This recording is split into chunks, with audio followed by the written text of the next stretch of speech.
questa disponibilità presso il numero che ho dato, oppure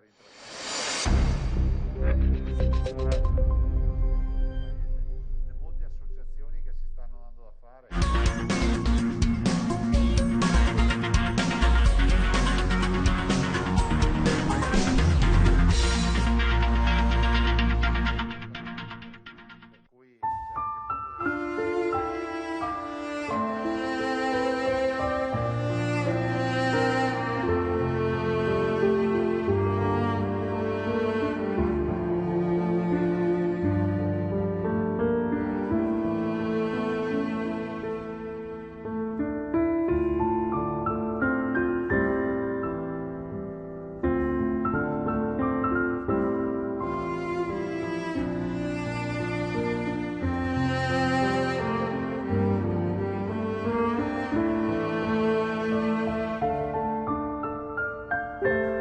A long-time friend of the Russian people, I hope that you will hear what I have to say. That are so wrong, and then we have to speak up. This is exactly the same with your government. I know that your government has told you that this is a war to denazify Ukraine. Denazify Ukraine? This is not true. Ukraine is a country with a Jewish president, I might add, whose father's 3 brothers were all murdered by the Nazis. You see, Ukraine did not start this war. Neither did nationalists or Nazis. Those in power in the Kremlin started this war. This is not the Russian people's war. No.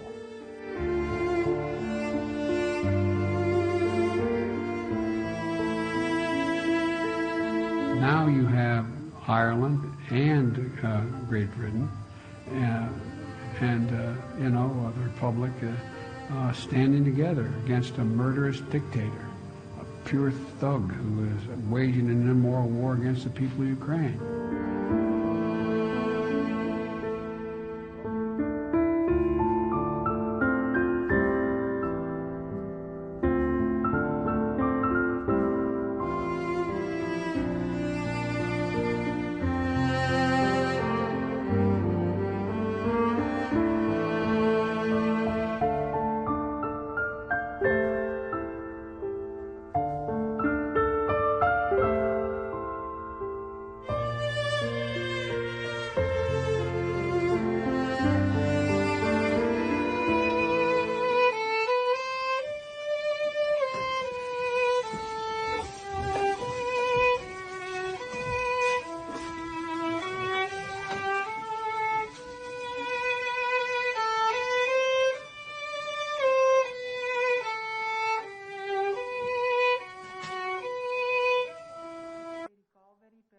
Buon pomeriggio, bentornati a Vietato Tacere, 23° giorno di guerra, come ci ricorda la copertina curata da Elisabetta Volpiana, che come facciamo tutti i giorni in un paio di minuti cerca di mettere insieme alcune delle immagini più significative e come mi trovo purtroppo a dover dire spesso cerchiamo anche di scegliere quelle meno drammatiche, ma è davvero difficile. Avete visto quelle note di quel soldato ucraino che con il violino ha intonato l'inno dell'Ucraina e ha subito avuto la reazione dei compagni che si sono alzati in piedi. Sono quei piccoli segnali di quasi normalità, se la vogliamo chiamare così, che ci vengono documentati dalla terra martoriata dell'Ucraina. Abbiamo chiamato questa la prima parte della puntata Guerra o Pace in 10 giorni, perché 10 giorni è un po' il termine che da ieri è stato dato. Ha detto uno dei consiglieri del presidente Zelensky che in 10 giorni si dovrebbe arrivare a un accordo, mentre gli osservatori internazionali dicono che 10 giorni è ancora il massimo di tempo che resta a Vladimir Putin per cercare di conquistare il territorio ucraino. Il suo obiettivo, una guerra lampo, l'abbiamo capito subito, è presto svanito, ma le forze in campo per l'armata russa cominciano ad essere sempre meno. Sentiamo racconti pressoché quotidiani della difficoltà oggettiva dei soldati russi, anche se, come diciamo sempre, le informazioni che poi arrivano da quel fronte sono molto pilotate, molto edulcorate, la verità è difficile da sapere da quella parte, però gli osservatori internazionali sono in grado e soprattutto l'intelligence ha parlato molto chiaramente di una Russia in difficoltà ed è per quello che si sono rincorse le voci di un probabile aiuto cinese ed è per quello che si guarda con particolare attenzione al confronto che ci sarà tra il presidente cinese e quello americano per cercare di capire se in qualche modo da lì può arrivare quella svolta diplomatica che inseguiamo ormai da quasi 25 giorni senza successo. In tutto questo, come sempre, anche oggi tocca fare i conti con le ripercussioni di questa guerra che si fanno sentire anche nel nostro paese, dal caro benzina al caro bollette, l'allarme che lanciano gli addetti al settore. Uno dei più recenti è quello del mondo dell'agricoltura, che denuncia come la situazione sia insostenibile, e poi ce ne accorgiamo tutti i giorni nella spesa che facciamo al supermercato, con il rincaro nel carrello secondo Coldiretti intorno al 20% e, dicono gli esperti, potrebbe soltanto peggiorare. Come sempre cerchiamo di fare il punto della situazione anche insieme a voi se volete, conoscete i contatti telefonici o i messaggi WhatsApp. Vi presento gli ospiti di questo venerdì. Bentornato ad Arturo Lorenzoni. Grazie dell'invito, buongiorno. Benvenuto a Luca Pezzullo, che è il presidente dell'Ordine degli Psicologi del Veneto. Buondì, salve. E bentornata anche alla parlamentare della Lega Ingrid Visa. Buongiorno, grazie per l'invito. Allora Lorenzoni, possiamo davvero sperare, anche se la parola ovviamente va scritta tra virgolette, che in 10 giorni tutto questo possa finire? Ma credo che la speranza si aggrappi a qualsiasi indizio che possa portarci via da questa minaccia che stiamo vivendo. Io non lo so se questo sia vero, se effettivamente le risorse russe, con il congelamento della banca centrale, delle risorse della banca centrale, che, ricordo, è una misura che non era mai stata adottata prima nella storia, neanche durante le 2 guerre mondiali. E quindi una misura fortissima di pressione su un governo. Non sappiamo quali siano le risorse. La scadenza del debito di ieri mi pare sia stata pagata, i 117 milioni, non lo so con quali risorse, nel senso che il Paese ha veramente risorse contate. E io mi auguro che questo sia un elemento di pressione che possa portare a decisioni sagge coloro che amministrano con il Presidente la Russia. Io non credo che il Presidente da solo sarebbe in grado di prendere una decisione che in qualche maniera blocchi la sua azione.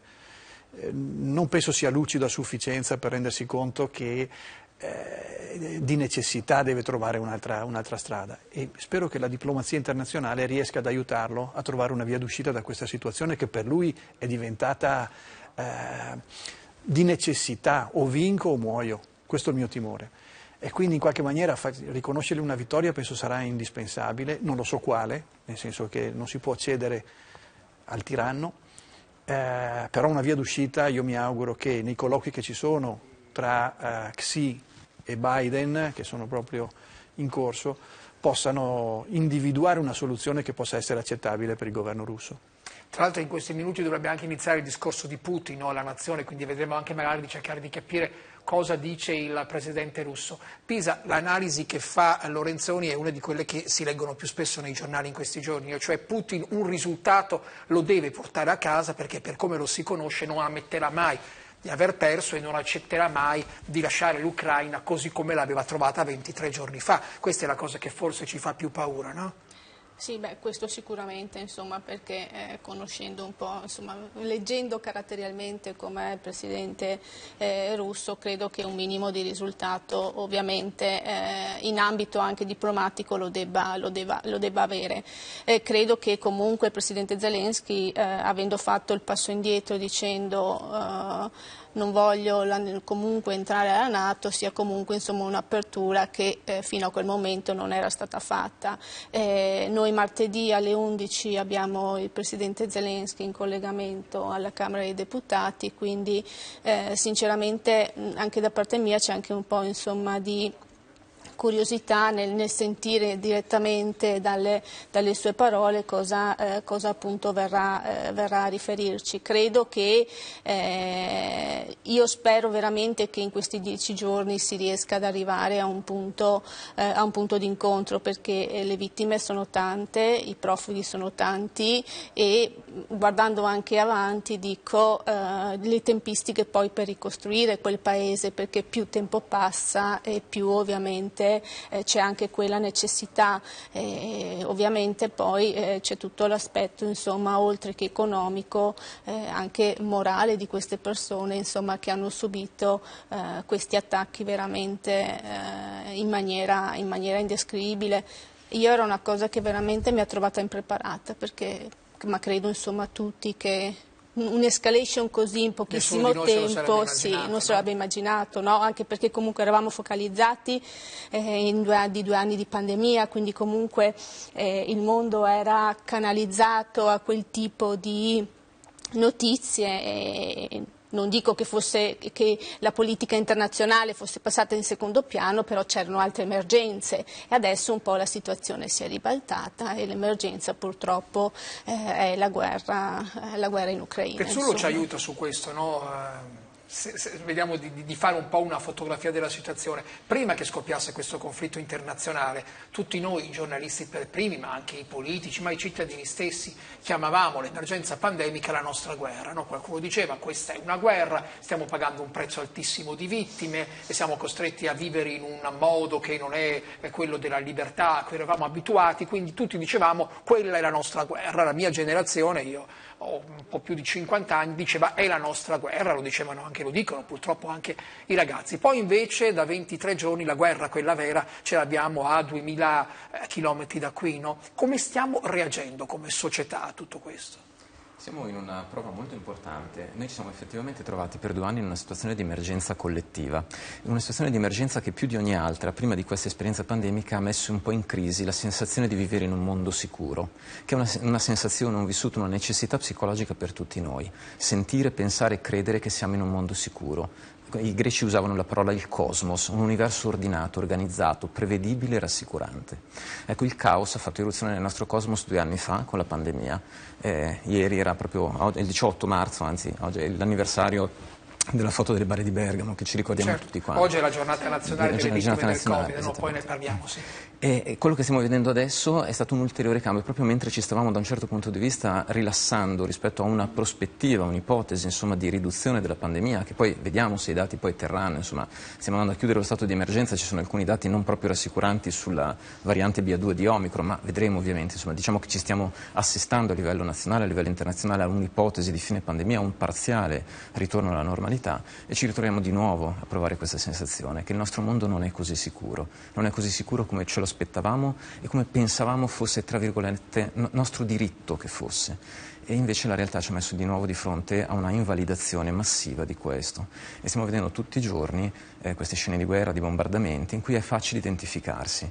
È molto più facile identificarsi in questa situazione perché il conflitto adesso è nel cuore dell'Europa. È un conflitto che viene vicino a noi. È un conflitto che ricorda per tutti, la battuta, più di 50 anni, insomma la nostra generazione sì. È quella che ha vissuto una guerra fredda. Noi siamo cresciuti negli anni 70, negli anni 80 con tutti questi fantasmi, queste fantasie di distruzione reciproca. Ci ricordiamo tutti film come The Day After o film che hanno attivato le nostre adolescenze e le nostre infanzie rispetto a questi grandi scenari di conflitto internazionale che poi pensavamo, dopo la caduta del muro di Berlino, fossero una reliquia del passato. La guerra, il conflitto, la distruzione è una dimensione che potrebbe non appartenerci più. Questa è stata un po' la rappresentazione psichica ed emotiva che abbiamo portato con noi. Chi è che rischia di più tra categorie sociali, se vogliamo chiamarle così, i bambini, gli anziani, i cinquantenni? Cioè, chi è che in questo momento è più fragile di fronte a questo scenario? Allora, si potrebbe dire tutti e nessuno. E questo lo sottolineo perché molto spesso siamo abituati a considerare, giustamente da un certo punto di vista, che certe categorie siano più fragili di altre. Ad esempio, anche durante il Covid o quant'altro, gli anziani, i bambini, le persone portatrici di disabilità, le marginalità sociali. Però bisogna anche sottolineare che questo tipo di fantasmi, questo tipo di angosce esistenziali possono colpire tutti e non bisogna sottovalutare quello che è il peso psicologico che ad esempio c'è sulla generazione di mezzo. L'abbiamo visto durante il Covid, quando ad esempio le madri e i padri dovevano gestire i bambini in casa, la generazione degli anziani magari soli, isolati nel primo periodo di Covid in cui c'era la paura del contatto, dovevano gestire il proprio lavoro, il proprio smart working, le proprie ansie esistenziali personali. In un certo senso dovevano occuparsi della generazione dopo e della generazione prima, senza che nessuno riconoscesse il peso emotivo, il carico emotivo e la fatica emotiva che questo fisiologicamente comporta. Allora potremmo rispondere tutti e nessuno. Allora chiaramente ci sono delle persone, lo vediamo in tutti i tipi di emergenze, le guerre, i terremoti, le alluvioni, le pandemie, che possono soffrire di più nel medio-lungo termine, e cioè le persone che già prima avevano delle fragilità psicosociali o economiche importanti.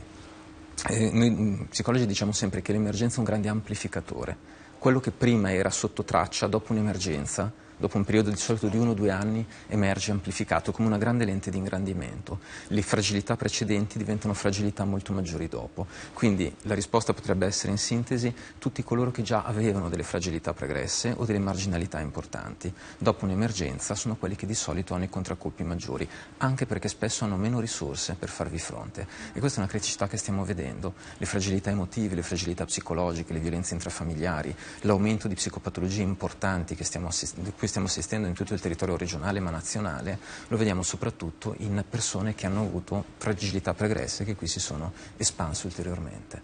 Provo a cambiare un attimo pagina e toccare il tema che dicevo anche in apertura, no? È in termini spiccioli quello che è la conseguenza più immediata che tutti quanti noi paghiamo da questa situazione, che è quella del caro vita, no? Che è aumentato in maniera incredibile. Lorenzoni, c'è molta attesa sulle decisioni che sta per prendere il governo, no? Si dice che arriverà un taglio per quel che riguarda la benzina, si vedono già alcune iniziative, peraltro lodevoli, di alcune grandi catene alimentari che hanno deciso in qualche modo di aiutare i cittadini con degli sconti per i beni di prima necessità, però c'è un'emergenza che le famiglie continuano ormai da tantissimi giorni a lanciare, e cioè quella del non si arriva alla fine del mese. Quanto dobbiamo e possiamo sperare nell'aiuto del governo? Arriva questo taglio alla benzina, ad esempio, che sarebbe già una cosa importante? Ma io mi auguro che arrivi un aiuto, perché secondo me sono saltati proprio i fondamentali del nostro sistema economico. Ha citato la benzina, ma tutte le materie prime hanno dei costi che sono completamente fuori da ogni logica. Parlavo con degli imprenditori proprio questa mattina e mi dicevano alcune attività che non hanno nulla a che vedere con dei costi, diciamo così, di materie prime, però hanno dei prezzi che oggi sono 20-30% più alti, ingiustificatamente. Quindi c'è anche un fenomeno di emulazione rispetto ai prezzi che salgono, per cui ci sono appunto servizi che non dovrebbero essere più costosi rispetto a qualche mese fa, che oggi hanno dei prezzi. Questo ovviamente porta a saltare, ma se torniamo alle bollette, la bolletta che abbiamo ricevuto alla fine di febbraio, quindi nei primi giorni di marzo, era grosso modo doppia. La mia era doppia rispetto alle precedenti, e questo già è un allarme, voglio dire, impegnativo da affrontare. Ma guardando i prezzi di oggi del mercato elettrico, la prossima bolletta sarà doppia rispetto a quella che abbiamo ricevuto, cioè è improponibile. È improponibile per, credo, la stragrande maggioranza delle famiglie. Certo. Quella del gas, adesso non sto ancora aspettando, ma sappiamo già, vedendo i prezzi del gas, cosa ci aspetta. L'acqua idem con patate, purtroppo, anche l'acqua ha subito dei pesanti aumenti. Anche l'acqua, per fortuna meno proporzionalmente, certo. Però e la benzina, voglio dire, sì, davvero questo è insostenibile. Quindi benissimo le misure urgenti, che però, teniamo conto, sono a carico dei nostri figli, perché li dobbiamo fare a debito.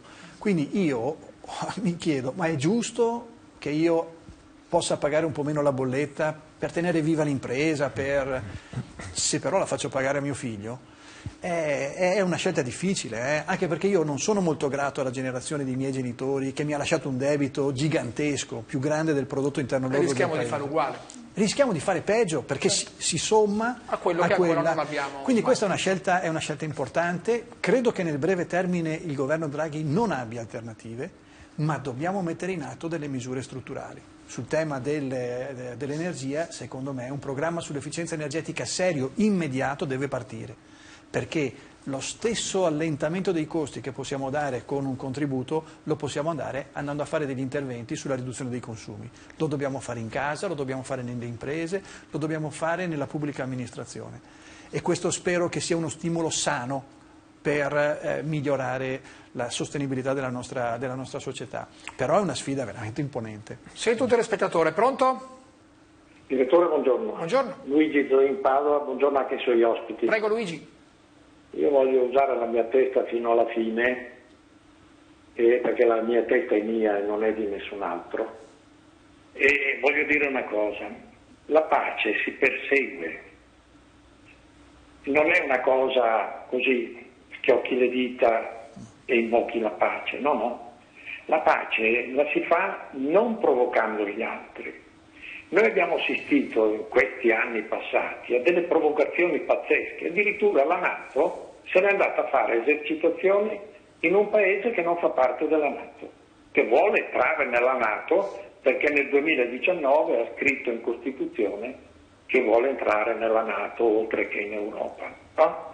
E allora mi chiedo, ma la NATO è nata per andare a rompere le balle alla gente oppure è nata per difendere le popolazioni nel caso di un eventuale attacco? Primo.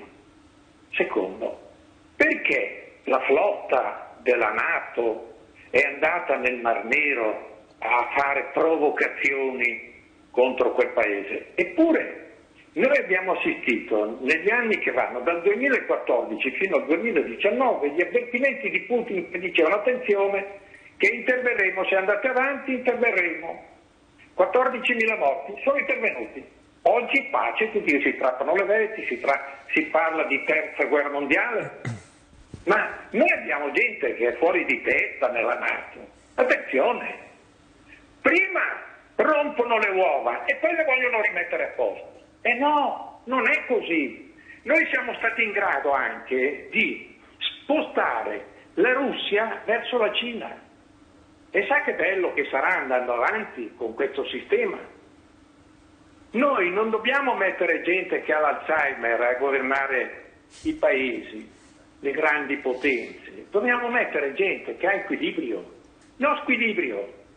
Buona giornata. Grazie Luigi, buona giornata a lei, è una bella gara qua fra squilibri. Senta Bisa, lei è consapevole che gli occhi del Paese sono tutti puntati su di voi, glielo dico come esponente parlamentare, ovviamente sul governo, cioè qui veramente la gente fa fatica, credo mai come in questo momento. Qualcuno ha detto tempesta perfetta, il Covid, il lavoro che manca, le bollette che aumentano.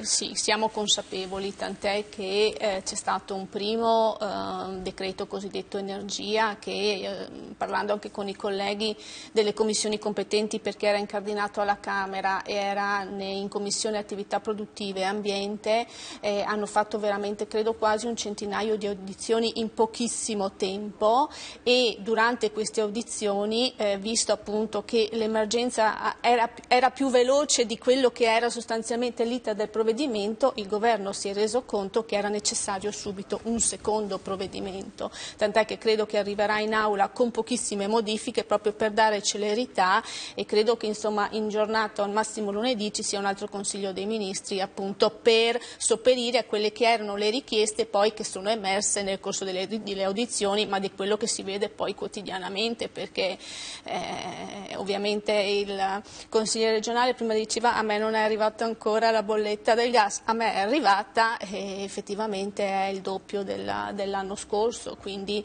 ci sono delle problematiche. Credo che però in questo momento anche l'Italia debba fare un programma a lungo termine anche in tal senso, perché le fonti comunque per avere un'indipendenza anche in tal senso ci sono. Credo che bisogna avere il coraggio di fare veramente determinate scelte e di farle veramente a brevissimo anche tempo. Ecco, quello è importante, sì. Bisa, perché veramente qui c'è un'emergenza certo. Che indubbiamente tocca a tutti, non c'è più distinzione, no? Poi ovviamente è chiaro che c'è chi soffre di più, gli anziani, le persone, le famiglie monoreddito, quelle sono quelle che sono più in difficoltà, però anche il cosiddetto ceto medio di cui si è a lungo favoleggiato, insomma rischia di scomparire, qui è veramente una mazzata difficile da contenere.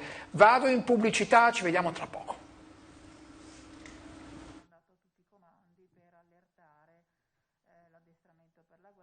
Vivi un...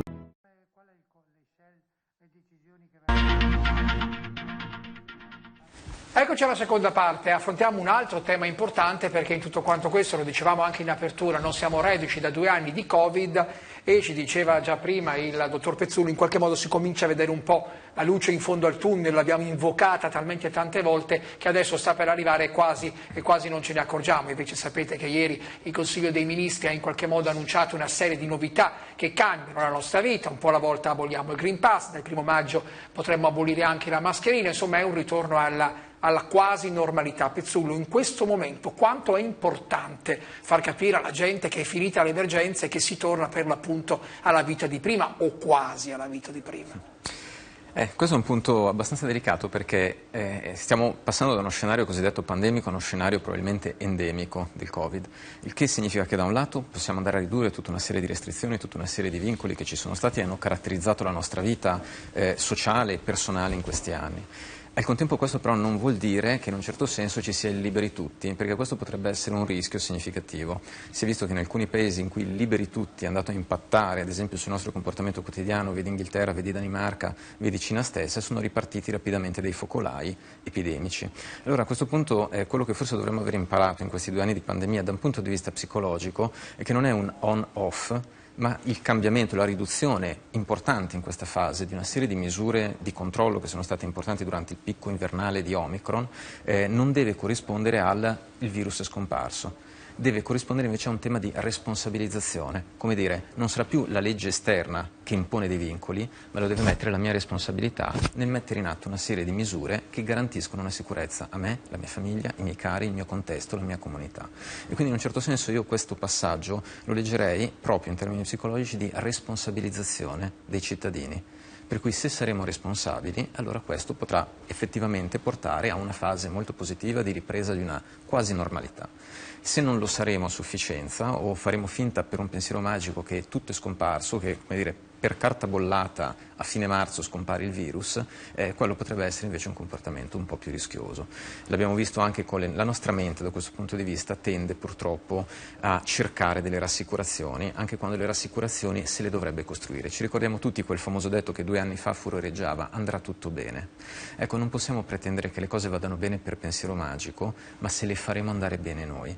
E allora forse quello che dovremmo dire, che è un po' il refrain di questi 2 anni, ma che adesso a maggior ragione dovremmo applicare responsabilmente, è: le cose andranno come sapremo farle andare, ognuno e ciascuno di noi. Quindi ognuno di noi ha una responsabilità importante per il bene suo e della collettività. Assolutamente sì. Che in qualche modo quello che dicevamo ai cittadini quando c'era la campagna vaccinale, no? Fallo per te, ma fallo soprattutto per gli altri. Le emergenze sono sempre degli sport di squadra, cioè uscire da un'emergenza è uno sport di squadra, ne usciamo nel momento in cui tutti noi facciamo la nostra parte. In un certo senso questo, a volte durante questo periodo, insomma, le campagne vaccinali, Green Pass, tutte le normative, a volte c'è stata una sorta di protesta contro le imposizioni governative più o meno articolate. Ecco, io vorrei che potessimo veramente però tutti passare a una fase in cui da una sorta di opposizione a una legge genitoriale, mettiamola così, si passa a una responsabilità di tutti adulti che si prendono cura di sé e degli altri. E da questo punto di vista il messaggio è una sfida importante psicologicamente e socialmente. Siamo in grado di assumerci questa responsabilità? Ognuno e ciascuno di noi è in grado di assumersela per sé e per gli altri? Ecco, questa sarà la chiave di quelle che saranno le prossime settimane. Il governo sta mandando un messaggio: ok, è ora di chiudere una eccezionalità, una straordinarietà, ma dobbiamo essere responsabili nella nostra ordinarietà. Se riusciremo a vincere questa sfida, allora probabilmente andremo verso una fase molto positiva, altrimenti i rischi ci sono. Sento un telespettatore, pronto? Sì, pronto? Buongiorno. Buongiorno, senta, io volevo... Come si chiama e da dove chiama, signora, per favore? Allora, chiamo da Montechia di Crosara. Sì? E si chiama? Mi chiamo Angela. Prego, Angela. Ecco, volevo dire questo: le torri gemelle giù, adesso che cominciare con la guerra, ok, siamo qua che niente, le arriva alle porte e continuano a distruggere tutto, perché si sta distruggendo tutto, per dopo ricostruire. Allora, parlano del debito dei nostri nonni, dei nostri genitori che ne gasta, e cosa saremo noi altri ai nostri figli i debiti? Ma devono cercarli, perché continua a bombardare, continua a fare.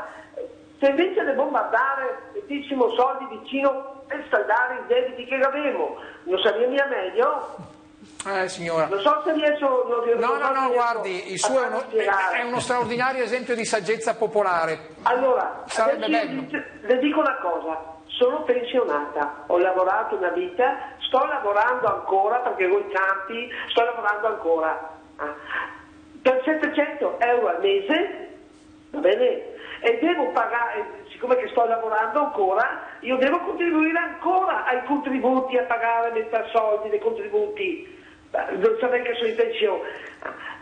Perché? Perché lavoro, perché non posso stare con la pensione senza versare contributi, però investo ancora contributi e in più continuano a fare debiti ai nostri figli.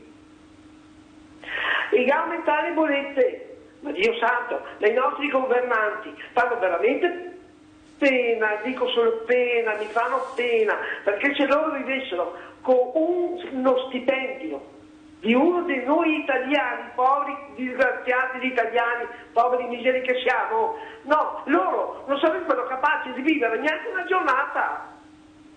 Grazie signora, grazie mille. E poi scusa un'altra cosa, e poi dicono tanto gli italiani, anche se hanno poco, vivono, sanno come vivere, vivono sempre col sorriso. Cavoli, perché vedi chi gli va sempre dentro.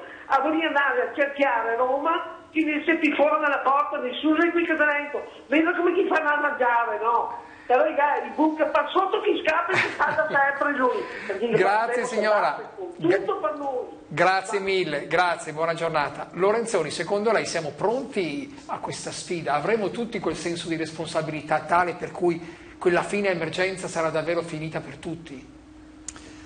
Ma io penso di no. No, nel senso, adesso non so, nella cerchia dei miei amici nell'ultima settimana è stato un disastro. Cioè veramente una decimazione incredibile. Di contagi? Di contagi. Cioè ma forse il picco più alto da quando è iniziata la pandemia, veramente un numero elevatissimo. Mio cognato ha una farmacia e fa i tamponi e mi ha detto ieri tutti positivi. Adesso non so se sia una bolla che si è creata a Padova o se sia una situazione diffusa, mi auguro di no. Però sicuramente c'è una forte... È vero che non crescono le ospedalizzazioni, quindi questo è un segnale in qualche maniera positivo, che stiamo andando verso l'endemia e non la pandemia, e mi auguro che questo resista. Però lo dico da uno dei primi contagiati, gli effetti di lungo termine non sono piacevoli. Io ancora, insomma, ho qualcosa che è scombussolato a livello biologico e quindi il fatto che tutta la popolazione in qualche maniera venga colpita, in qualche maniera lascerà poi degli strascichi. Però ecco, sui comportamenti, diceva molto bene prima il Presidente Pezzuto, i comportamenti di ciascuno hanno effetto sui comportamenti di tutti. Questo è molto bello ed è molto chiaro, è molto difficile poi da mettere in atto, molto più di quello che io avrei pensato prima della mia esperienza politica, dove ho capito che alcuni comportamenti che sono di beneficio per la comunità non è detto che siano adottati dalla comunità stessa, perché ci possono essere altri interessi. La signora diceva molto bene, ma il debito lo potremmo chiudere se anziché pagare le armi pagassimo il debito. Ma quanto ha ragione la signora, quanto ha ragione. Ma se io guardo le spese militari degli ultimi 10 anni, mi vengono i brividi. La Germania, subito 100 miliardi in più per difenderci. Ma caspita, e non dico che sia sbagliato, nel senso che la minaccia che stiamo vivendo è una minaccia reale, però la nostra società in che direzione va? La signora Angela ha perfettamente ragione, potremmo essere prosperi, potremmo vivere veramente una vita molto più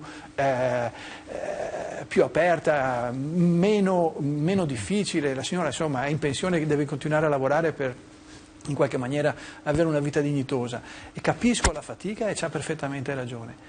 Eppure sono migliaia di anni che la nostra società si organizza e ancora non abbiamo superato quello scoglio di capire che il comportamento virtuoso c'è, è possibile e c'è sempre qualcuno che ha un comportamento dissonante. Però qui lascio al Presidente Pezzuto capire perché c'è questa difficoltà a individuare il comportamento di beneficio collettivo che ha diciamo così, un valore più grande per tutti, ma se c'è uno che ritiene di avere un beneficio maggiore per sé, riesce ad imporsi sulla comunità. Questo ancora in qualche maniera... C'è una risposta a questo interrogativo? Sì, ci sono risposte. In psicologia sociale studia da anni la dinamica, la dialettica, diciamo, tra i comportamenti competitivi e cooperativi. E c'è un fatto che la ricerca ci ha dimostrato: la nostra mente fatica a rappresentarsi i benefici a lungo termine della collaborazione, e mentre ha ben presenti i vantaggi a breve termine. La nostra mente, il nostro cervello è come se si fosse un po' evoluto per preferire il vantaggio nel breve termine sicuro rispetto a un vantaggio che non riesce a rappresentarsi correttamente, non riesce a rappresentarsi pienamente. Tendenzialmente sì, dobbiamo fare uno sforzo aggiuntivo, uno sforzo cognitivo, emotivo importante per riuscire a orientarci in una dinamica di medio-lungo termine in cui il beneficio non è immediato. Lo vediamo anche in tanti fattori, dall'emergenza alla vita quotidiana agli investimenti, no? Fatichiamo, vediamo le prese di beneficio immediato invece che l'investimento tra virgolette, noioso di lungo termine, che invece a volte è quello che rende di più. La nostra mente è come se avesse un bias sostanzialmente, cerchiamo un vantaggio immediato. Ho più fatica e penso di avere più vantaggio a un comportamento un po' egoistico rispetto alla mascherina, più che a una scelta economica, più che una scelta di investimento eccetera, e lo faccio anche se razionalmente so che nel medio-lungo termine una scelta cooperativa sarebbe più vantaggiosa, ma è un razionale che non mi attiva emotivamente o che sento più sfumato, e allora in questo deficit di rappresentazione, questo bias di rappresentazione, andiamo troppo spesso a fare scelte che nel breve termine apparentemente mi avvantaggiano, ma assurdamente nel lungo termine svantaggiano anche la persona che l'ha presa. Vado in giro senza mascherina perché tanto sono più comodo, ma poi rischio di mantenere endemica una malattia che poi potrebbe colpire me e i miei cari. Quindi paradossalmente il vantaggio percepito nel breve termine può diventare uno svantaggio anche per me nel lungo termine. Pisa, tocca fare affidamento ancora agli italiani, a sperare che siamo tutti bravi, lo siamo stati in questi 2 anni, questo va detto. Sì. Allora io credo che il governo, arrivati a questo punto, non poteva far diversamente, insomma, che in qualche maniera chiudere lo stato di emergenza e mano a mano, insomma, togliere quelle restrizioni che per 2 anni crescendo invece le abbiamo viste. E è arrivato il momento, ma come diceva anche lei, direttore, credo che gli italiani abbiano dimostrato la loro responsabilità anche in questi 2 anni di pandemia, perché la campagna vaccinale comunque ha avuto dei numeri veramente esponenziali, e quindi credo che gli italiani risponderanno altrettanto bene a questo allentamento delle misure. Va anche detto che anch'io, insomma, ho sentito in questi giorni che ci sono dei casi, insomma, anche di amici che hanno preso il Covid, però bisogna anche dire oggettivamente che le ospedalizzazioni non ci sono praticamente quasi più, e i sintomi delle persone magari che sono plurivaccinate sono lievi, che sembra comunque, insomma, un'influenza, quindi è anche quello il senso che la decisione appunto che ha preso il governo in Consiglio dei Ministri nel dire siamo arrivati a questo punto con una percentuale di vaccinazioni molto alta, i sintomi del Covid sono ovviamente molto più leggeri rispetto all'inizio, perché altrimenti tutto quello che abbiamo fatto in questi 2 anni non avrebbe senso se in questo momento, insomma, visto anche i numeri, non si sarebbe chiusa questo periodo, insomma, di emergenza, perché anche giuridicamente per sostenere un periodo di emergenza devono esserci determinati requisiti, e in questo momento il Presidente Draghi e il Consiglio dei Ministri ha ritenuto, insomma, coadiuvati da quello che è tutto l'aspetto tecnico che ha dato le indicazioni in questi 2 anni, ha ritenuto che non ci fosse più, e secondo me, insomma, assolutamente ha ragione, perché altrimenti i tempi sono maturi. I tempi sono maturi, cioè dobbiamo veramente dare la responsabilità agli italiani, ma come hanno sempre dimostrato, credo che anche in questo momento non sarà, ovviamente, non ci sarà un risvolto negativo, ma assolutamente positivo. Questa è la mia opinione. Presidente, possiamo dire che siamo stati bravi? Io prima ho detto in questi 2 anni, insomma, gli italiani sono stati bravi, no? Detto che qualcosa del genere probabilmente, anzi senza probabilmente, nessuno l'aveva mai visto e nessuno se lo poteva immaginare, ma al netto di 2 anni che stanno per finire, la reazione della popolazione italiana era quella che vi aspettavate voi, che siete abituati a osservarci, o vi abbiamo stupiti in qualche modo? La reazione è stata, come dicono alcuni psicoanalisti, sufficientemente buona, che significa che anche se non è perfetta non importa che non sia stata perfetta. In Italia abbiamo avuto dei rati di vaccinazione estremamente elevati, non siamo arrivati a quello che ci si poteva auspicare, un 95-97%, non importa, comunque siamo arrivati a un 90% circa, quasi tutti anche boosterati, questo ha dato una piattaforma di protezione all'intera popolazione, e anche porta questo effetto che quando ci si ammala ci si ammala di solito con meno sintomi, che è uno degli obiettivi primari di una campagna vaccinale. Abbiamo avuto una buona partecipazione, io direi che tutto sommato la resilienza che è stata mostrata in questi 2 anni dagli italiani è stata notevole, il senso di responsabilità è stato notevole.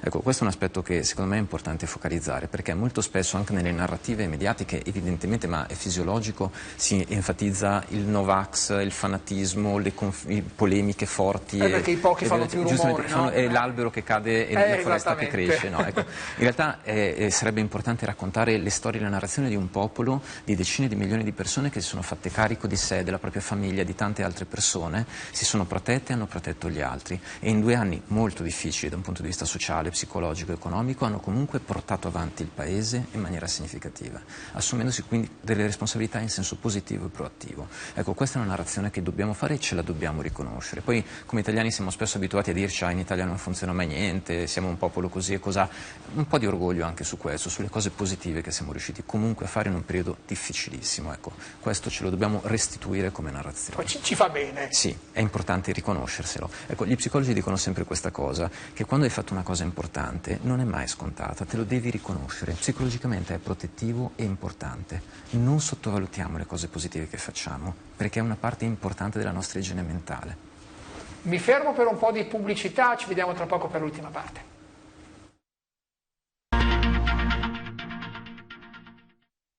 Il lunedì.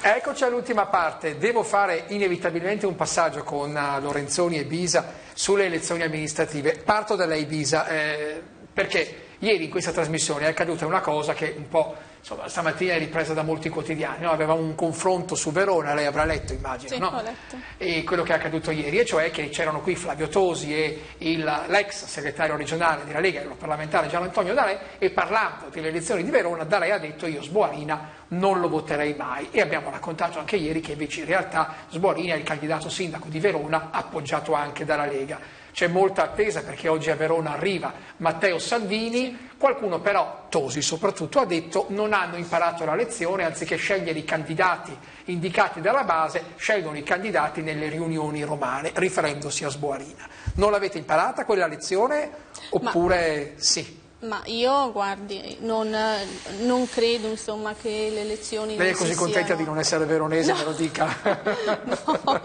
No, anche perché, insomma, ho un attimino seguito anche tutte le riunioni fatte dal commissario Stefani, attuale, insomma, commissario della Lega in Veneto, e veramente si è dedicato tantissimo in questo periodo per cercare di, prima di tutto, di ascoltare e di ascoltare anche la base e poi ovviamente di fare sintesi.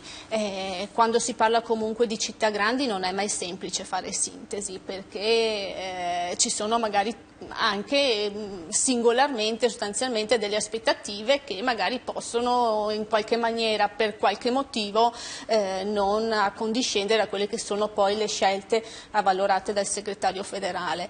Però io credo che da questo punto di vista, insomma, le scelte che sono state fatte anche su Verona, ma come su altre, insomma, grandi città in Veneto, siano state fatte assolutamente non nei palazzi romani, come si dicono, ma ancora una volta, come la Lega si contraddistingue, insomma, da sempre, ascoltando la base. Poi io ovviamente ieri la trasmissione non l'ho vista, ma stamattina ho letto i quotidiani e, insomma, spiace anche sentire, insomma, e vedere che ci siano questi attriti, io lo dico, insomma, in maniera diretta all'interno del partito. Però è anche sintomo di un partito democratico, no?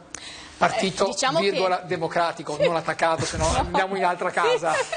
No, da questo punto di vista, insomma, la Lega è sempre stato un partito vivace al suo interno, insomma, lo sappiamo da questo punto di vista. Noi peli nella lingua, insomma, sulla lingua non è che ce li abbiamo tutto grasso che cola per noi giornalisti. Sì, cioè, da questo punto di vista effettivamente è così, e quindi sia sul lato positivo che sul lato negativo magari qualcuno si sente, insomma, anche autorizzato a dire certe cose. Quando Tosi dice so per certo che la stragrande maggioranza dei leghisti di Verona non votano Sboarina, secondo lei dice una cosa corretta? Stiamo parlando di uno che gli elettori della Lega li conosce piuttosto bene, no? Insomma. Io non credo che sia vero, ovviamente siamo in campagna elettorale, tutto è permesso e quindi ovviamente insomma, sta cercando anche quel tipo di strada probabilmente per aprirsi magari anche dei varchi, però io credo che ecco, la cosa positiva della Lega è che comunque poi quando si arriva a un punto la Lega è compatta, la Lega è un partito compatto, cioè lo vediamo comunque anche a livello quando ci sono votazioni importanti in Parlamento, poi perché ovviamente capita delle volte che su certi provvedimenti magari ci siano delle parti che possono essere magari meno digeribili per qualcuno per X motivi, però poi alla fine comunque quando si fa sintesi, la sintesi comunque è la linea che dà ovviamente il segretario federale e poi a cascata insomma in base a quelle che sono i vertici del partito, quindi io da questo punto di vista credo che anche a Verona la Lega da questo punto di vista sarà compatta, io non ho timori assolutamente in tal senso.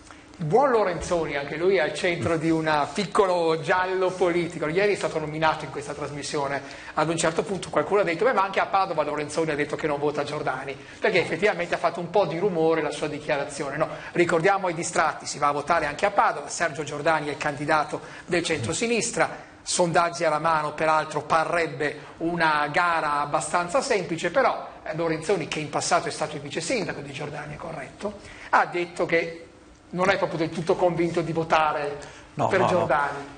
Allora, il titolo giornalistico, a voi piace sfruculiare anche dove non c'è da sfruculiare. Ognuno il suo compito. Sì, no, poi c'è modo e modo. No, quello che ho detto io è, dall'esperienza del 2017 in cui io ero candidato sindaco, ho accompagnato poi Sergio Giordani, al ballottaggio siamo andati insieme e io credo che abbiamo governato bene la città in questi 5 anni, nel senso che, lo dico da cittadino, ma insomma c'è stata tutta una serie di cose fatte in città che io penso siano un bene per tutti e questo penso sia visibile. Adesso io non so poi, perché sembra tutto facile, i sondaggi ne sono usciti di molto diversi, insomma, ne ha fatto uscire... L'unico sondaggio che conta sono le urne. Esattamente, per cui non c'è partita facile, in verità. Però io penso che Sergio Giordani oggi parta da una situazione abbastanza forte perché ha creato un feeling con la città molto buono, è una persona empatica, è una persona... Che sa parlare in maniera semplice e questo ha creato un legame forte con la città. Quindi lei lo vota? No, dall'esperienza mia sono nati però diversi percorsi. Alcuni sostengono Sergio Giordani, alcuni intendono comunque continuare quel percorso civico che era iniziato e costruire ancora su quel percorso civico, non in contrapposizione a Sergio Giordani, ma in affiancamento a Sergio Giordani. Io in questo momento sono, diciamo così, ho un ruolo fuori dalla città e guardo con simpatia tutti questi percorsi perché sono, credo, un segno di grande vitalità e di grande ricchezza. E quindi ecco, da osservatore guardo, li accompagno entrambi. Sono convinto che lavorare per questo progetto valga la pena, sia un progetto che merita di essere sostenuto e quindi ecco, penso che sarà un periodo comunque in cui verranno fuori tante idee e tanti progetti. Se poi appunto sia facile o non sia facile lo sapremo solo il giorno dopo le elezioni, che non so nemmeno quando siano. Devono ancora essere fissati in realtà, la data ancora, tutti dicono tarda primavera, ma ancora non so. Presidente, io avrei voglia di farle una domanda cercando un aspetto psicologico sulle elezioni, però temo che sia meglio se facciamo finta di darla per fatta e con risposta compresa, insomma, ecco, non facciamoci del male, giusto per tornare al discorso che facevamo prima. Siamo arrivati alla fine, grazie ai miei ospiti, grazie come sempre a voi che ci avete seguito, noi ci vediamo puntualmente lunedì, vi ricordo il sito nuovo di Telechiara che è telechiara.it, lì ovviamente trovate tutte le nostre produzioni, i telegiornali e i programmi e inevitabilmente anche Vietato Tacere. Buon weekend a lunedì, grazie, arrivederci.